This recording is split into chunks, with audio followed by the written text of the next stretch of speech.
Canales Comunitarios Regionales del Ecuador Asociados, SECREA, presenta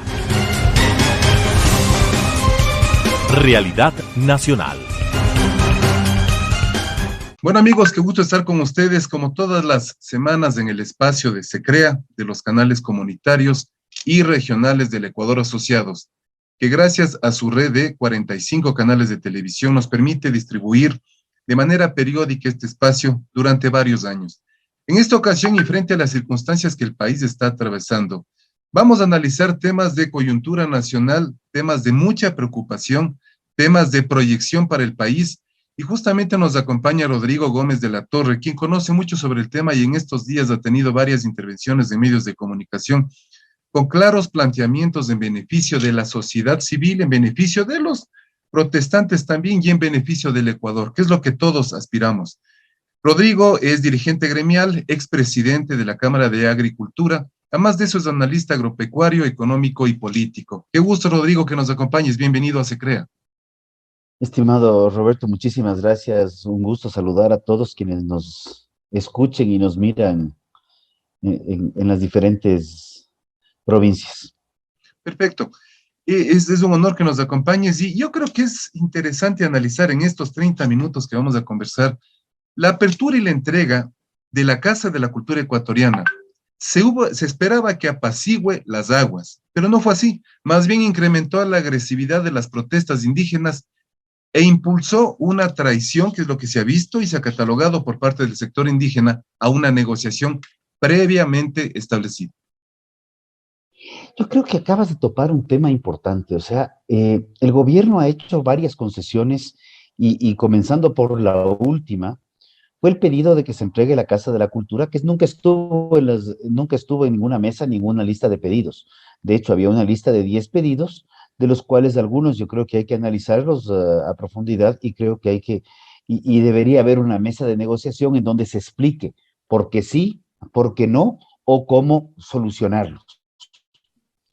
Pero el tema de la Casa de la Cultura y los otros 4 pedidos del señor Issa que realizó un par de días atrás, pues ya son adicionales a los 10, y lo que estamos viendo es que a medida que el gobierno le da concesiones, el lado en donde el señor Issa directamente está dirigiendo, está siendo cada vez más radical, en donde los efectos hacia la producción primaria, y esa es la parte que en lo personal más me duele. Vemos cómo los productos alimenticios en el campo se pierden porque no los permiten sacar. Y vemos también, lamentablemente, videos en donde cuando los sacan, pisan y aplastan los tomates, destruyen los brócolis, y no Botan la hablo leche. La leche se está botando y se han botado, yo no sé cuánto, porque duele ver que un país que produce alrededor de 5 millones de litros de leche al día, 5.700.000, más o menos hay un 10, 15, 20% de la producción que al inicio de la pandemia ya no estaba llegando a los mercados. Entonces, ¿qué está pasando con toda esa producción? Con los quesillos que se están haciendo, con el queso fresco que se hace en el campo, que tampoco llega a los consumidores, también se están dañando. Ahora, es fácil con todo esto. Bueno, vamos a comentar todo esto de media hora sobre el tema, pero es fácil interpretar que Leonidas Issa obedece a una agenda que intenta desestabilizar la democracia e incluso derrocar al gobierno. A ver, Leonidas Issa lo ha dicho expresamente, o sea, no voy a especular. Y si yo combino un poco las frases que ha utilizado en sus redes sociales y combino un poco las frases que se mantienen en el libro El Estallido, Leonidas Issa lo que busca es hacerse del poder para llegar al gobierno todo esto a través de la violencia. Eso no es un tema de especulación, eso lo ha dicho él mismo.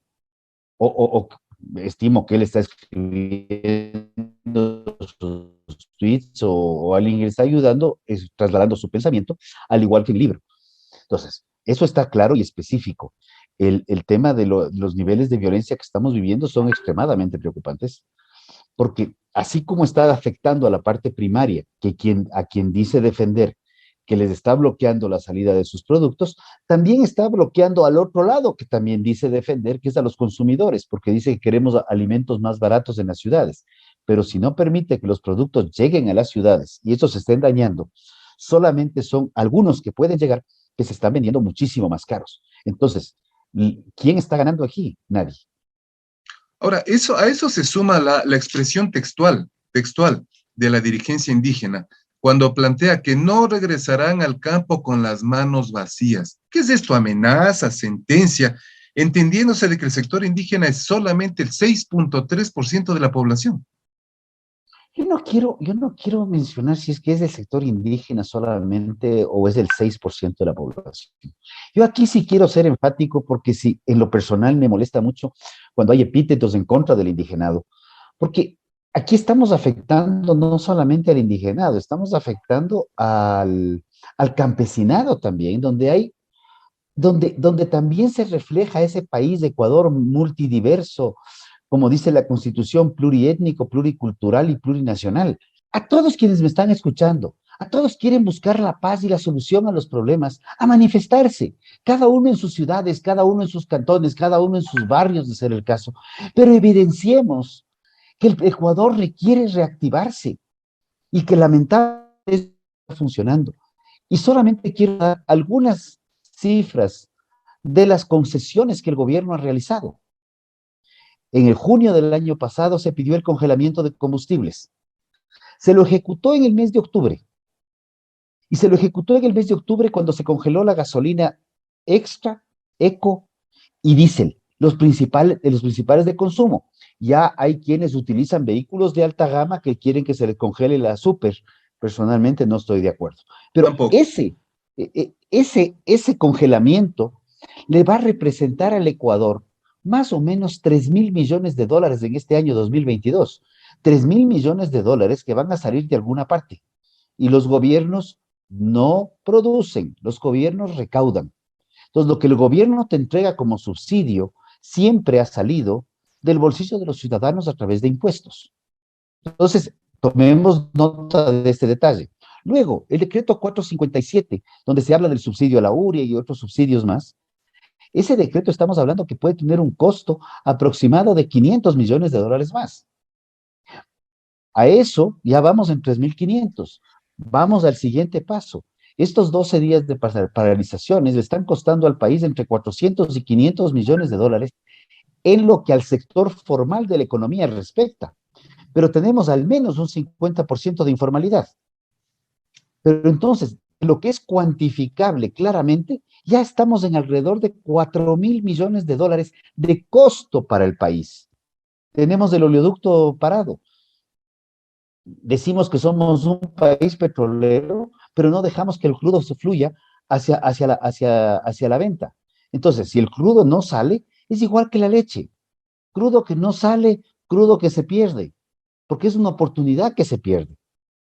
Ahora, estos temas que tú mencionas son de sentido común. La lógica nacional, la lógica ciudadana, un joven, un adolescente ya entendería estos aspectos. No se diga el sector profesional, los dirigentes políticos, los empresarios lo entienden. Pero ahí viene también la suma de ciertos intereses, y me permito calificarlos circenses, de varios sectores políticos, como ahora vemos, UNES, o dicho entre paréntesis, la Revolución Ciudadana, que a partir de hace pocas horas empezó con la campaña de mi cargo a disposición de mi pueblo, ¿no es cierto? Porque ellos, ¿qué es lo que quieren? Plantear la posibilidad de que se vaya o el presidente o la asamblea. ¿Es momento de estas jugarretas políticas? A ver, te comento algo y yo creo que ese voy a llegar como al tercer punto, pero también me incomoda ver cómo gente que está tratando de pescar a río revuelto para ver cómo se visibiliza para la candidatura del año 2023. Eh, que, Exactamente. que lo veo peor todavía, porque en último caso, los procesos del artículo 130, que implica la muerte cruzada desde la Asamblea hacia la presidencia, que hay que cumplir un procedimiento, está en la Constitución. El 148, que es el decreto ejecutivo para que el presidente elimine la Asamblea, está en la Constitución también. Y es la muerte cruzada en ambos casos, la uno desde la Asamblea, la otra desde el Ejecutivo. Son mecanismos que están viables. Y la realidad del Ecuador, para mí, yo creo que hay un tema previo. El presidente, no sé cuál es la razón, motivo o circunstancia que no ha firmado, por ejemplo, el uso progresivo de la fuerza.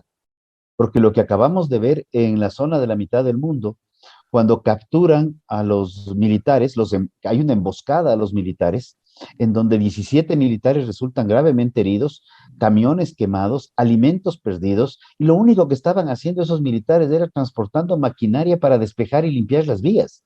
O sea, no es que estaban ni siquiera haciendo fuerza Armamento, de choque. No, así no, es. no. Pero por otro lado, sí vemos armamento y sí vemos fusiles de asalto en el lado de los manifestantes, y sí vemos cómo un policía, perdón, un manifestante es impactado por perdigones que utilizan los manifestantes y los hemos visto en muchos videos.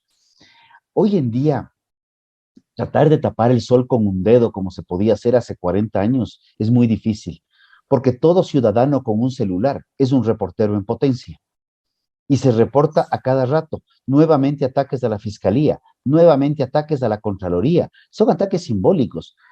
Pretender ataques a la Asamblea Nacional. Y tú lo has dicho, el gobierno hace concesiones, entrega la Casa de la Cultura y a diferencia de bajar la intensidad, se incrementa la intensidad. Y ya se reunieron en la Casa de la Cultura y ya está evidenciándose también que el discursillo, y perdón que lo menosprecie al comentario, pero es el discursillo de los infiltrados, está quedándose cada vez sin piso. A esto se suma a lo que tú acabas de mencionar. La CONAIE planteó 10 puntos. Todo el Ecuador sabe que la CONAIE plantó 10 puntos. Yo no sé si los integrantes de la CONAIE comprendan a profundidad los 10 puntos, pero parecería que de no cumplirse, seguirán con este agresivo levantamiento, a pesar de que el gobierno en varias ocasiones ha invitado al diálogo, ha cedido, y como acabas de mencionar, y vale la pena recordarlo, se entregó ya las instalaciones de la Casa de la Cultura. ¿Qué pensamiento sobre eso? Yo creo que el gobierno, a ver, aquí sí yo me tomo la libertad. Yo creo que el gobierno, si es que está realizando conversaciones y la entrega de la Casa de la Cultura fue en base a un acuerdo previo, el gobierno sí debería evidenciar, vamos a entregar la Casa de la Cultura porque hemos acordado con fulano, con sutano, con mengano, este punto, que no es la solución a todo, pero ya hemos llegado a este acuerdo. Porque las declaraciones del ministro Jiménez lo que nos dan a entender es que quedó abierta la opción para que la CONAIE de buena voluntad baje las armas, cuando no quedó claro si hubo o no hubo conversaciones en función de la entrega de la Casa de la Cultura.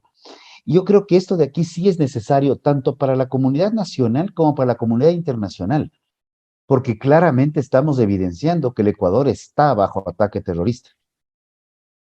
Ahora, podría ser que esto marcó el detonante de dos aspectos. El primero, la captura que tuvo Leonidas Issa días atrás al inicio de las protestas, o tal vez el entendimiento por parte de ellos, del sector indígena o de quienes están protestando, de que esto es originado por una lucha de clases y no de protestas o de propuestas. A ver, no creo que es una lucha de clases, yo creo que es un discurso de lucha de clases utilizados para fines particulares. Porque yo también, a ver, yo me he criado en las zonas rurales y campesinas, y en las zonas rurales y campesinas tenemos indígenas, y tenemos mestizos, y tenemos cholos, y tenemos montubios en las zonas de la costa, y tenemos gente de raza negra, y ha habido convivencia más bien pacífica, y más bien el mestizaje se ha ido ahondando, se ha ido cada vez es más, no es como en otros lados donde los unos están por un lado y los otros están por otro. Aquí hay un claro mestizaje, y los mismos jóvenes que provienen de una raza indígena vienen desde hace rato a venir a vivir a las ciudades donde también ante el convivir con más mestizos, pues se mezclan y se interrelacionan. Entonces, tenemos que reconocer a este Ecuador pluriétnico. No podemos seguir creyendo que los unos son los que valen y los otros no. Y hablo de esto en términos transversales, sean estos blancos, negros, cholos, mestizos, indios, indígenas u otros. Entonces, yo creo que esto de aquí, este es más bien me parece que este concepto de la lucha de clases tiene una vinculación directa hacia un libreto de la izquierda extrema de hace 40 años, de sostener la lucha de clases para mantener la confrontación social y creyendo que a través de la confrontación se construye desarrollo. Emprendedores, gente que hace sus esfuerzos para sacar sus productos y vender y hacerse su día a día. Son están siendo los más afectados. El productor campesino está partido. La gente El que de la trabaja todos camioneta, los días. la gente que hacemos trabajo a diario. La situación es cada vez más compleja y no estamos viendo un resultado ni un norte. Sí vemos, y tengo que decirlo claro y fuerte, sí vemos concesiones desde el lado del gobierno y no estamos viendo ningún tipo de flexibilización, si cabe el término, del lado de los manifestantes. Y por el contrario, lo que vemos es una radicalización de los manifestantes hacia y en contra del pueblo ecuatoriano, porque el bloquear alimentos es en contra del pueblo, no es en contra del gobierno. El bloquear combustibles para que la señora pueda usar su tanquecito de gas doméstico para cocinar es en contra del pueblo. No permitir que salgan las lechugas, la leche, que no llegue el alimento para los pollos, es en contra del pueblo. El señor Isa, como dirigente cara visible de esto, se está yendo en contra del pueblo ecuatoriano, porque está afectando a la gente que quiere producir, a la gente que quiere trabajar, a la gente que quiere desarrollar la buena o mala actividad que tenga, hablo en el marco de la ley, porque sí parecería que el financiamiento que se está suponiendo que hay aquí de un narcofinanciamiento, parece que es cierto. Y eso nos preocupa. Y eso nos preocupa como Estado ecuatoriano, nos preocupa como ciudadanos. Porque el Ecuador quiere vivir en paz. ¿Qué es lo que yo quiero hacer? Quiero poder trabajar, poder sacar mis productos a la ciudad, de pronto poder mejorar el nivel de producción, poder industrializar la leche en pequeña escala, porque no es que soy un gran productor, pero tengo algo, poder industrializar, poder educar a mis hijos en un país tranquilo. Eso es lo que queremos todos. Y en donde sí se requiere una ley de uso progresivo de la fuerza para combatir la delincuencia con una forma más expedita y clara, donde sí se requiere un mejor acuerdo con países como Estados Unidos, de ser el caso, para reforzar los sistemas de inteligencia, radares y combatir el narcotráfico, donde sí se requiere más acuerdos internacionales para que los productores, grandes, medianos y pequeños, que consolidan los volúmenes de exportación para llegar a Europa, a la Asia, ya esperemos que la guerra Rusia-Ucrania vaya minimizándose, pero que puedan llegar a esas zonas, a Estados Unidos, puedan seguir saliendo, así como los productores de helados de Salcedo estaban exportando, como Así los es. productores, como los productores de pitahaya. No hay, son pequeños productores, la gran mayoría, consolidan producción y se exporta. Entonces, estas manifestaciones que ya las vivimos en octubre del 19, que las estamos reviviendo en junio del 22, con mayor intensidad y mayor violencia, lo único que hacen es dañar a la sociedad en su conjunto, dañar a la gran mayoría de ecuatorianos para beneficio no de un grupo de la comunidad indígena, sino para dañar, para ver cómo se benefician un grupúsculo, como decía un fulano años atrás, que quieren hacerse del poder a través de la violencia. Ahí viene un detalle adicional con lo que acabas de mencionar, Rodrigo. ¿Qué pasa con estos dirigentes? No sé si son políticos, no sé si son mediáticos o no sé si son dirigentes de redes. Y dando nombres porque es público como la señora Lourdes Tibán, Salvador Quispe, Yacu Pérez, Guadalupe Llori, que se han dedicado en estos días no a marchar, sino a hacer campañas mediáticas, obviamente en beneficio de las próximas elecciones o de posicionar su imagen frente a los eventos de la última temporada. ¿Qué decir de eso? A ver, creo que, y esto no voy a hablar de solamente Guadalupe o de Lourdes o de ellos. Creo que hay un grupo más amplio que está viendo cómo posiciona su imagen para las próximas elecciones. Yo creo que no es muy, es válido, creo que están utilizando un momento, pero no creo que estamos en un momento para que el país esté preocupado de ver qué pasa con las próximas elecciones y quién está más. En el caso particular, y este sí es un tema que me ha llamado mucho la atención y lo conversé días atrás con Jorge Herrera, ¿qué ha pasado con Lourdes Tibán? Lourdes Tibán hace unas 3 semanas atrás estaba peleada a recontramuerte con Leonidas Issa, porque según se decía en Cotopaxi, le habían robado la elección para ser candidata a alguna dignidad de la provincia en 2023. ¿Ya? Y ahora bueno, hasta hace una semana era la mejor amiga. Escuché un video, y la Lourdes tiene una voz muy típica, muy conocida, un video en el cual la Lourdes pedía desalojar vías y que ella misma llamaba a la policía. Entonces, ahí ya con respecto a Lourdes, a quien le tengo un gran aprecio, pero sí estoy completa y absolutamente perdido de a dónde mismo va. El caso de Guadalupe Llori, pues ella ha sido destituida de la Asamblea y fue ella quien convocó a la sesión Así para es. las famosas amnistías en Manada, ¿no? Ahora, un detalle, el gobierno ha demostrado que no estuvo preparado políticamente para este tipo de adversidades. Tal vez el gobierno pensó que todo iba a ser color de rosas, tuvo el primer año, el resultado exitoso de la vacuna, nadie va a desconocer eso sobre el COVID-19, pero la estrategia política, ¿estuvo bien planteada o no hay políticos que le rodeen al señor presidente de la República? Yo no quisiera mencionar de esto, no estoy cerca del gobierno. Hemos visto ahorita solamente la salida del secretario de Comunicación, donde sí podríamos hablar de falencias, y sí creo que, como lo mencioné aquí, si hubiéramos comunicado que si había o no había algún tipo de acuerdo o algún tipo de negociación para entregar la Casa de la Cultura, hubiéramos podido empoderar más a la ciudadanía.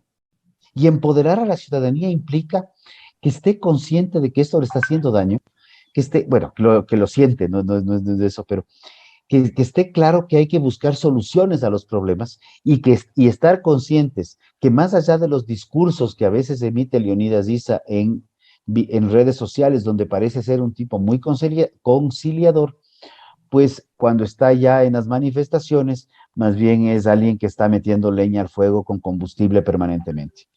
Yo creo que ahí sí la falencia del gobierno ha sido comunicación y yo creo que esperemos que vaya corrigiéndola, y porque eso creo que es un tema urgente, porque aquí no está en juego la presidencia del señor Guillermo Lazo o el liderazgo del señor Issa, o no liderazgo del señor Issa, o si el señor que está en alguna parte del mundo está coherente o incoherente, más pasado incoherente, sino aquí estamos hablando del Estado ecuatoriano, y el Estado ecuatoriano no es el gobierno que lo administra de manera temporal cada 4 años, sino el Estado ecuatoriano somos nosotros, los ecuatorianos, que día a día estamos trabajando para buscar sacar a este país adelante, el de los medios de comunicación que están tratando de informar, algunos con un sesgo hacia un lado, otros con otro sesgo, y el ciudadano decide a cuál le quiere escuchar. Pero esos medios de comunicación también han sido atacados en estos días. El comerciante, el ciudadano de a pie que le han dañado su negocio, que le impidieron llegar a su lugar de trabajo, que le, que le quemaron su taxi. Estas manifestaciones están dañando a ese grupo humano que nada tiene que ver y que no tiene por qué verse afectado por este tipo de acciones que ya más caen en el lado del terrorismo que de la manifestación o protesta social. Hay dos temas y finalmente, mi querido Rodrigo, hay dos instituciones en el país de muchísima importancia. La Conferencia Episcopal se compromete a impulsar un diálogo con veedores nacionales o extranjeros o nacionales y extranjeros. Y por otra parte, la Asamblea Nacional del Ecuador, que claro, justifican sus sueldos mensualmente, pero los resultados que hubiésemos esperado los ecuatorianos frente a este momento, hasta este instante nos llegan. ¿Qué opinión finalmente sobre este detalle, mi querido Rodrigo? Yo sumaría el tercer lado, el grupo Esquel también liderando 300 organizaciones de sociedad civil también plantearon apertura al diálogo. El presidente inmediatamente aceptó la posibilidad de este diálogo y seguimos esperando respuesta de la CONAIE, y la única que tuvimos fue: a los 10 puntos sumo estos 4 más. Es evidente que no quieren diálogo, eso está clarísimo a toda luz, pero sí están haciendo mucho daño, lamentablemente. Eh, Yo sí creo que el diálogo tiene que ir en varios ámbitos. El diálogo tiene que cubrir el sector de la parte económica, con una explicación del por qué sí, por qué no, qué implica los subsidios. Y obviamente podemos bajar por decreto el precio del diésel a 50 centavos, voy a poner un número así al azar, y nos quedan, el diésel internacionalmente está a $4. Si le bajamos a 50 centavos, tendríamos $3.50 que alguien tiene que pagar. ¿Quién paga eso? El gobierno. ¿Y el gobierno de dónde lo paga? De más impuestos. Entonces, tenemos más afectación. Entonces, los subsidios terminan siendo un boomerang que termina golpeándole más que al gobierno, le termina golpeando al ciudadano. Y las deudas que se adquirieron a finales del gobierno del presidente que está en el ático, precisamente fueron los que se refinanciaron en el gobierno del presidente que ahora está en este país, en Paraguay, donde no hay extradición. Y ahora tenemos que seguir financiando, pero ya, no, ya el Ecuador no puede seguir endeudándose, no podemos seguir sacando deuda. Entiendo que hay que poner la casa en orden, pero también entiendo que hay que tener un equilibrio entre poner la casa en orden y el gasto social, porque como lo mencioné, el tema del decreto de emergencia al sector de salud debió haber sido hace varios meses atrás, y no por presiones, sino por responsabilidades.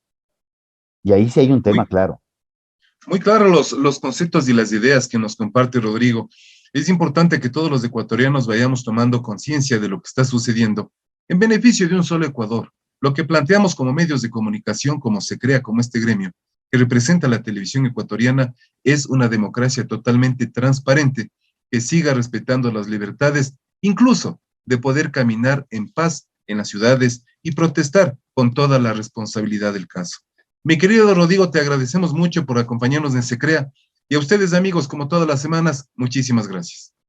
Transmitida por Unción, Nordvisión, Color TV, OKTV, Canela TV, TV Más, UCSG Televisión, Costanera, ABC TV, TV Norte, V Televisión, TV Agro, Manavisión, TV Manavita, Saracay TV, Teleandina, RTU, Asomavisión, Telesucesos, Unimax, Ecovisión, Lídervisión, TVS, Ecuavisión, Telegalápagos, Telemar, Televisión Católica, Los Encuentros. Canales comunitarios regionales del Ecuador asociados. Se Crea presentó Realidad Nacional.